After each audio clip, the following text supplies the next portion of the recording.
Hey guys, Paul here, and this is another video update to Void Destroyer 2. Yeah, I'm pretty excited about this one. This isn't a really huge update, but it's been a long time coming, and it's a nice little step towards release. Um, I'm going off my checklist towards release, and one of the items was to finalize active upgrades. And that also, I decided while doing that is to finally add a way to reorder which active upgrades you have installed. So here we are. Here we are. Excuse me. In the hangar, we have our Rhino T. It's a I think medium corvette with quite a lot of torpedo launchers. So let's customize it. Um, let's install a anti-gunship missile pack, anti-corvette missile pack. My favorite is the front energy barrier, but let's not install that. Well, yeah, let's install it. It's fine. Rapid repair is always good. Tractor beam I love. Gravity drive trigger I really like. Oh, we're out of room. So let's actually install some more upgrade slots.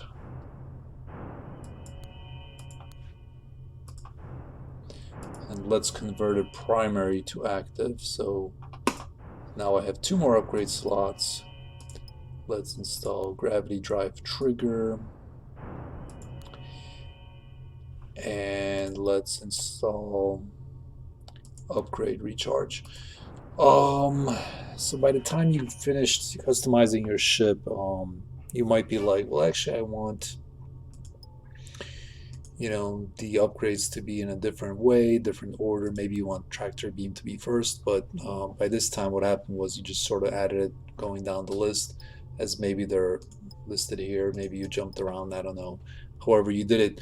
But you might be like, oh, I want to reorder them once you get into space. And before that wasn't possible, but you guys kept asking about it, and I realized how important this is towards release, so I decided to add it. So here you can click this reorder active upgrades button, and you get your active upgrades here.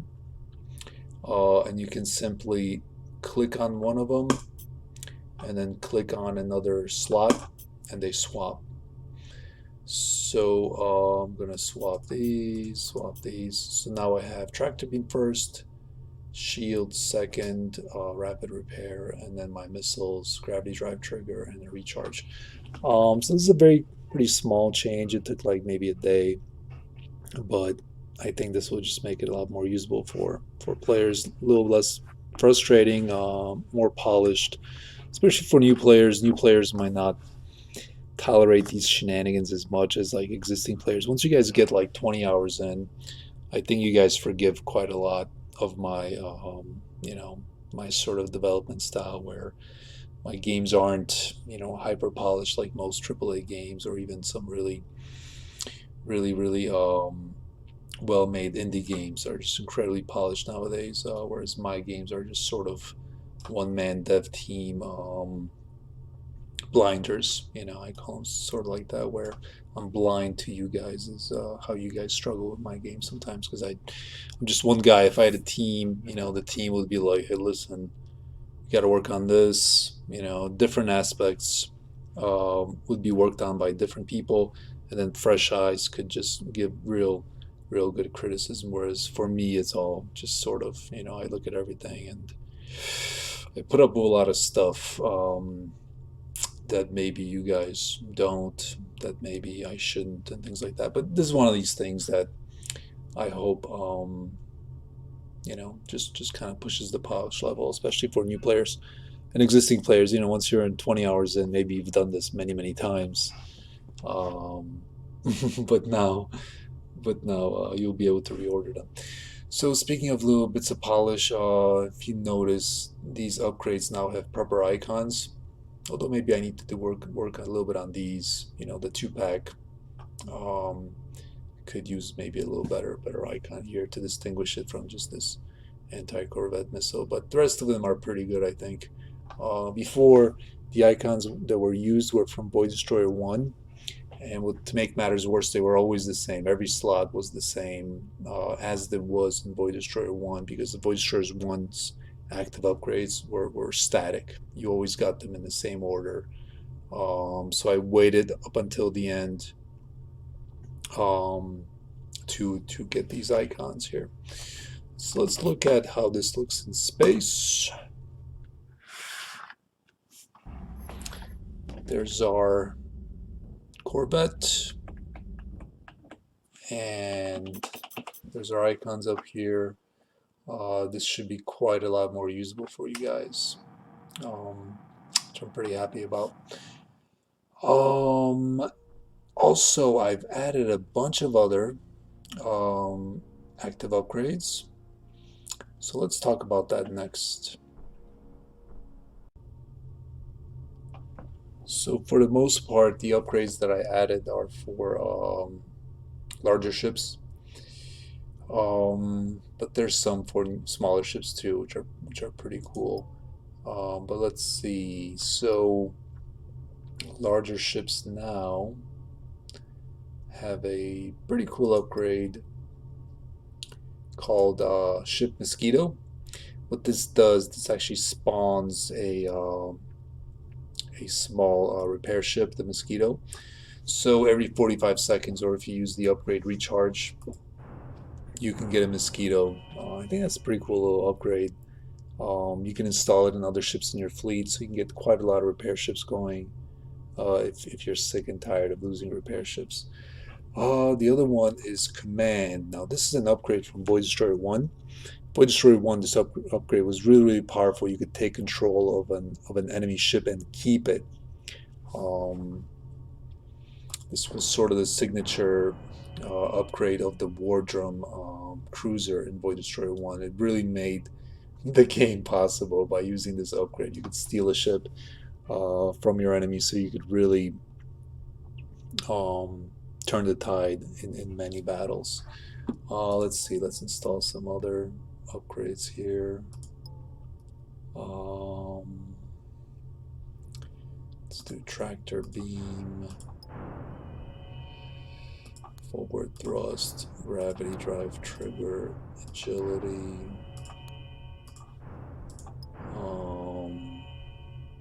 Upgrade recharge. Let's reorder these.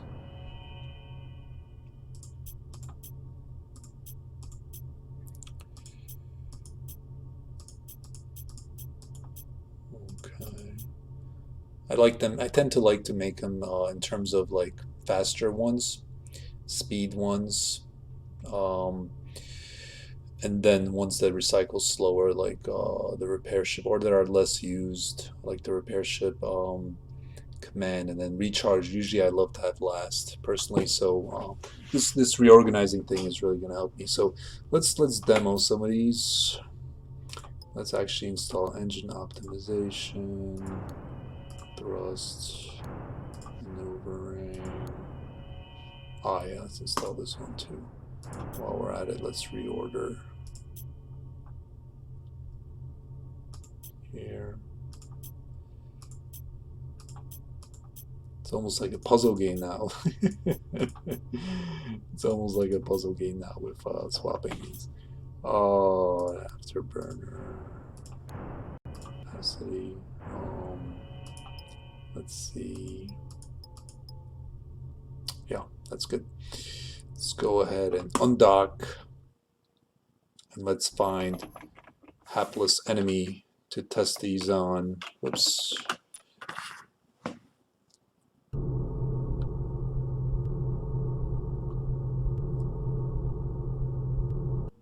Now this is a bit in the late game, so might be kind of hard to find an enemy.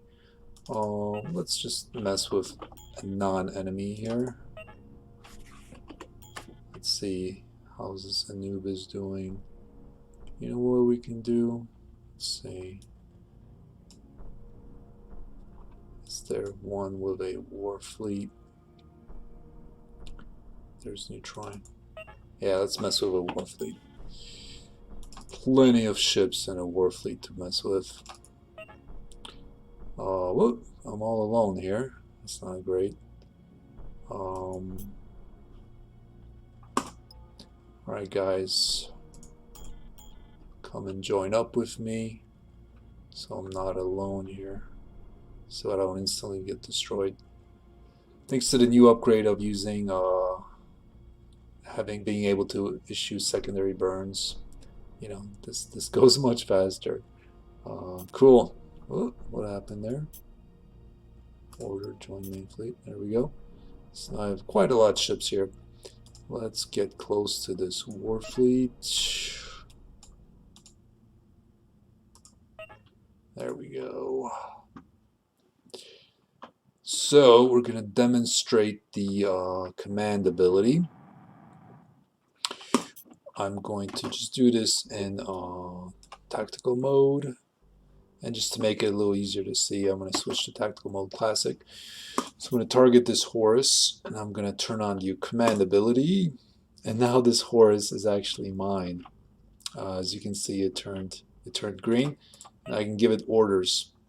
But the catch is that this ability only lasts 30 seconds. And after it expires, well, what are you going to do? You're going to let the ship go back to enemy hands? No, you're going to self-destruct it, right? So the idea is that right as this command ends, just self-destruct gets sent right away to it.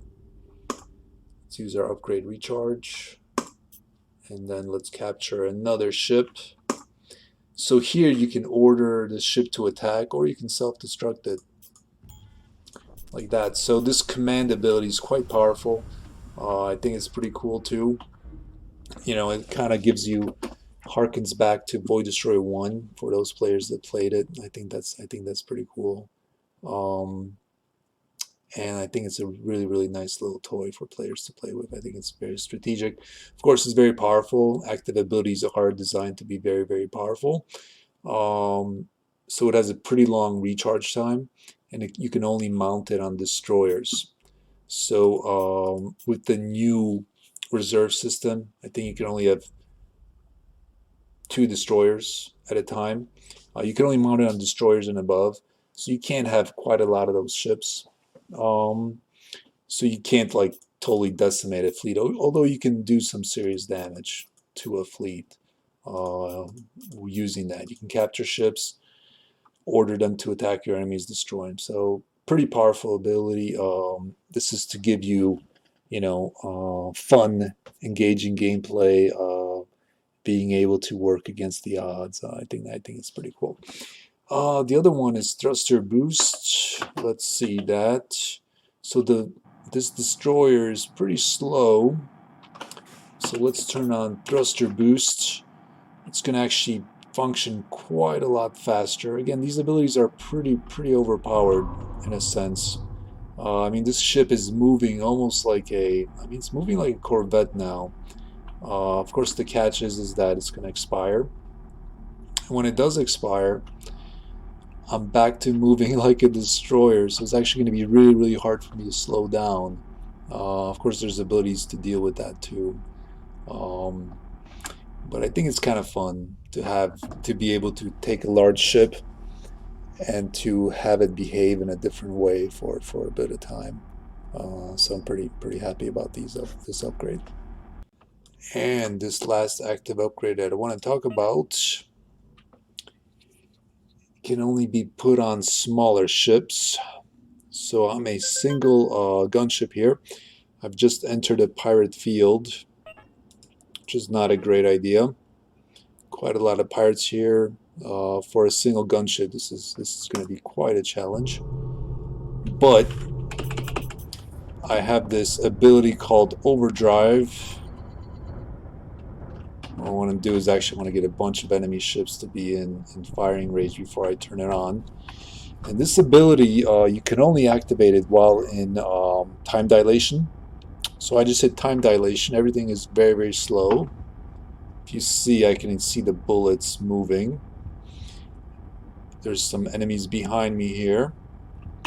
And now that I'm in time dilation, I can turn on the overdrive ability. And what this ability does is it boosts my ship to such a degree that the ship behaves so much faster. So even if time is slowed down, my ship moves so much faster that I can actually, instead of like slowly turning, see, right now I'm trying to turn. It's very, very slow because time is dilated. When I hit overdrive, I can move reasonably well. I can fight reasonably well, and I can pull off some just crazy sort of overpowered abilities here where I can just destroy that ship. I can maneuver to another ship, destroy that ship. Let's go for a third one. We only have like 7 seconds left here. Can damage this third ship. And there goes the overdrive ability has expired. I can hit my upgrade recharge. And now in 60 seconds, I can do this again. Let's see if I can survive 60 seconds. These are just some fighters, so I'm alright. Should be alright. In fact, I can use some more upgrades here to help me.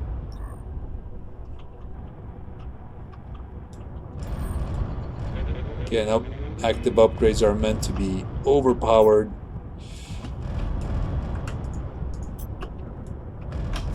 Let's use our missile. Looks like I'm kind of getting a bit more than I bargained for here.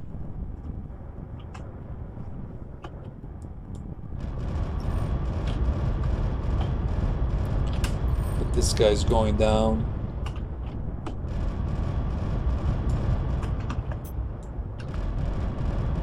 And my overdrive is once again ready. So what I'm actually going to do, just get my bearings here, hit time dilation. And turn on overdrive, but instead of fighting, my ship is boosted to such a degree that I can actually move quite a lot faster. So what I'm actually going to use overdrive for, I'm going to actually use it to run away, building up quite a lot of speed while in time dilation. My shields are recharging.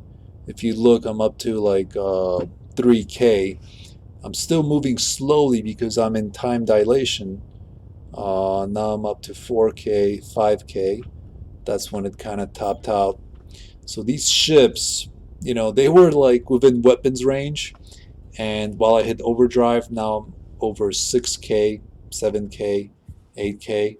I'm going to turn off time dilation, return to normal speed. I'm just zooming off, I'm far out of their range.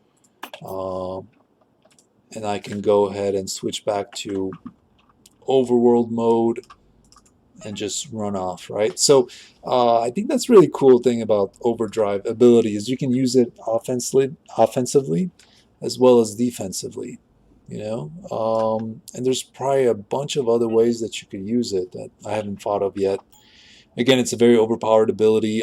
Active upgrades are meant to be overpowered. Let's just hit that again.